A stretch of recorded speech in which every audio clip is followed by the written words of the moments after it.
सल्यानको दक्षिण पश्चिमी भेग, जहाँ प्रकृतिको काखमा एउटा दिव्य शक्ति जागृत छ, गंगामाला भगवती।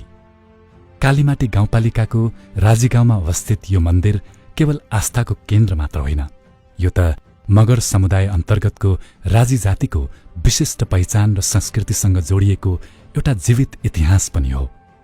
पुस्तौंदेखि राजी गुरुबाहरूले पूजा गर्दै आएको यो मन्दिरमा बलि चढाउने आफ्नै मौलिक नियमहरू छन्। श्रावण संक्रान्तिदेखि भदौ 15 सम्म बलि निषेध गरिने यहाँको परम्पराले प्रकृतिको सम्मानलाई झल्काउँछ। कालीमाटीका वनपाखाहरूमा सुसाइरहने हावा र चुरेका पत्रे पहाडहरूको हरियाली काखमा प्रकृतिको अर्को एउटा अद्भुत ऐना लुकेको छ, कछुवा दह।